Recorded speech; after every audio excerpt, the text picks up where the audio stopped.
Hello students, welcome to the class again. We have discussed about covalent bond.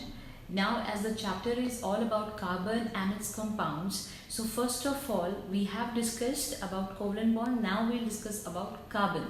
So why carbon is so versatile, what are the nature and properties of carbon, about its allotropes, and many more things we'll discuss about in this class. Okay, so let's go and watch a video which will make your doubts clear.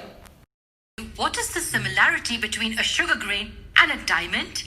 Maybe you'll say that they both are lustrous. And what if I ask you the similarity between a diamond and a graphite? A graphite is just this piece of black stone used in laboratories. Maybe you'll think there is no similarity. Is there really no similarity between these two? The answer would surprise you. There is something common between all these three things. I'm referring to the element that these three are made up of. I'm referring to carbon. Wait a second.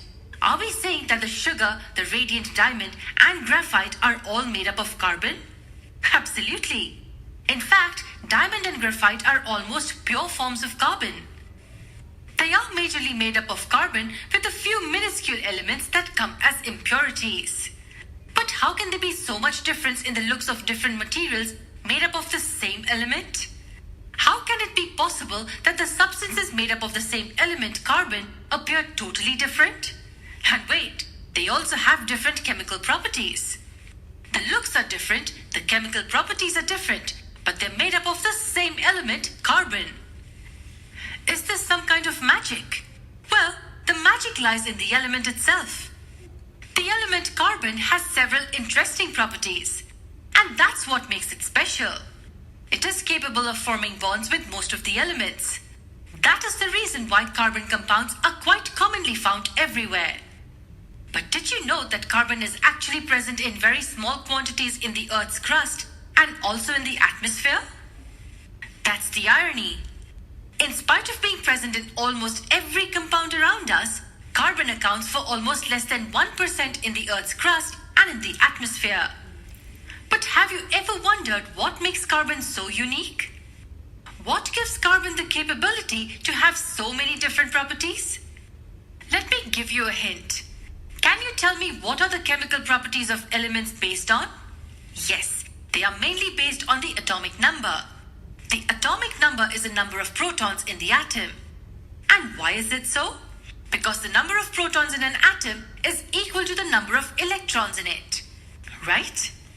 And electrons, valence electrons to be precise, are the ones that participate in chemical reactions. So is number of electrons in the outermost orbital our answer? Absolutely. The chemical properties of an element are based on the number of electrons present in its outermost orbit. We know that the atomic number of carbon is 6. That means the electronic configuration of carbon is 2, 4. Now let me ask you a question. Look at the atomic structure of the carbon atom. To achieve stability, will carbon take 4 electrons or will it donate 4 electrons?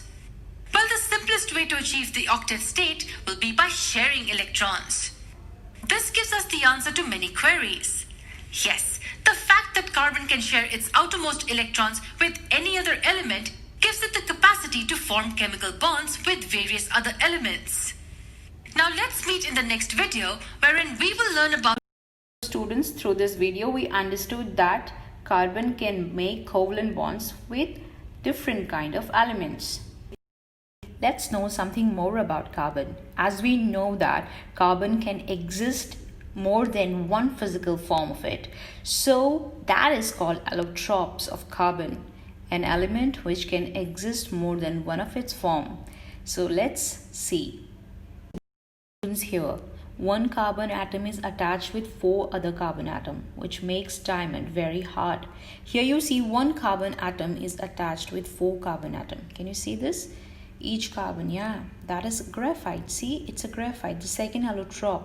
Each carbon atom is bonded to 3 other carbon atoms and forming an hexagonal array. So that is one, it's like a sheet kind of a structure forms. And one sheet of graphite is called graphene. So see, these are the sheet structure form, and hence it makes it so slippery, soft, and very good conductor of electricity. Diamond and graphite.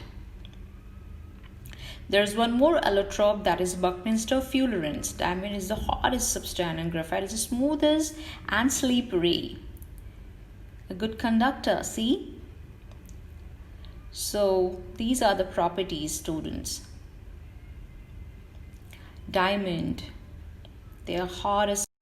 As we already know that graphite is slippery, so it is used in pencils, it is used for lubrications.